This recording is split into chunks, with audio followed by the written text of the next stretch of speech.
হার বড় ভাইকে দিলে 33 শতক জমি, হার ছোট ভাইকে দিলে আর হার বেলা মাত্র 1 বিঘা হাকে জমি দিলে। কথা হলো শুনে, তোরা তিন ভাই যেভাবে তোর বাপকে বাইরে এইভাবে ফেলে দিয়েছিস, তোর হয়তো এটা মোটি ঠিক হয়নি। যেভাবে মানুষ করেছে আমরা তো নিজ চোখে দেখেছি। তুমি এখন চাকরি পেয়েছো, বাইরে চলে গেছো, 30-40 হাজার টাকা মাসে ইনকাম করছো, তোমাকে লেতে হবে তোমার বাপকে। না না, কথা হলো শুনো, আমি মাত্র মাসে 40,000 টাকা বেতন পাই।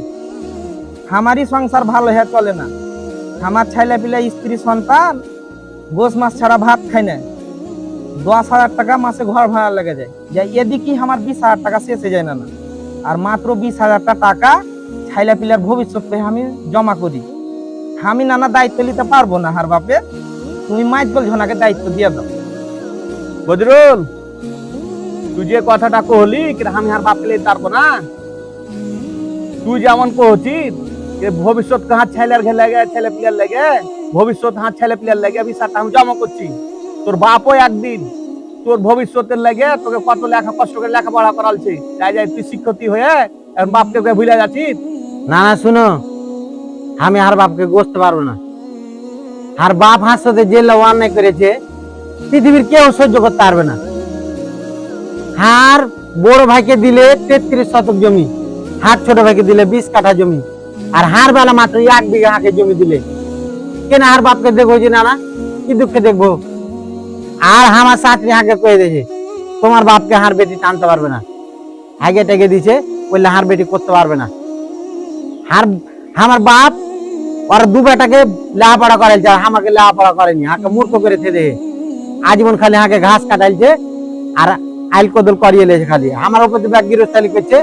আর ওরা যাতে টাকা করে ইনকাম করছে নাকি আর বাপ কাম করতে পারে না, ওরা দু ভাইকে দিয়ে দাও। আরে উমর, তুই যে কহলি আর বড় ভাইকে দিলে 33 শতক আর ছোট ভাইকে দিলে 20 কাঠা আর হাঁকে দিলে মাত্র 1 বিঘে। আরে বোকা মূর্খ চড়া, তুই ওইটা জানিস বে? 33 শতক সমানে 1 বিঘে, 20 কাঠা সমানে 1 বিঘে। তোর বাপ তো ইনসাফ ভিত্তিক কাজ করেছে, ঠিকই দিয়েছে, সমানি ভাগ দিয়েছে। আর তুই যে কহছিস আমার বাপ হাঁকে লেখাপড়া করায়নি, ঘাস কাটালছে, তা হ্যাঁ আমি যে দেখেছি সাইকেলে করে তোর বাপ তোকে কত স্কুলে যে থিয়েছে, স্কুলে যে থিয়েছে তোর বাপ, স্কুলে লেখাপড়া না করে তার আগে তুই পারলে এসছিস, তোর বাপের উপরে তুই দোষ চাপাচ্ছিস, তোর তো এটা ঠিক হয় না। হুজুর, তোমার দু ভাই তো দেখবে না, এখন তোমার উপর দায়িত্ব পড়ে গেল, তুমি কি করছো এখন কও।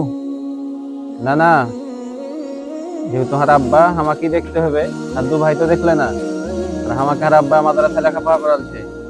আর আল্লাহ তাআলা কোরআনে বলছেন, সূরা বানী ইসরাঈলের 23 নম্বর আয়াতে, যে আল্লাহ রাব্বুল আলামিন আমাদেরকে নির্দেশ দিয়ে বলছেন, তোমরা আমাকে ছাড়া আর কারো ইবাদত করো না এবং তোমরা তোমার পিতামাতার সাথে ভালো ব্যবহার করো। তাদের একজন অথবা উভয় যদি তোমার নিকট বার্ধক্য উপনীত হয়, তাহলে তাদেরকে বলো না এবং ঝিড়কি মেরে কথা বলিও না, এবং তাদের সাথে সম্মানজনক কথা বলো।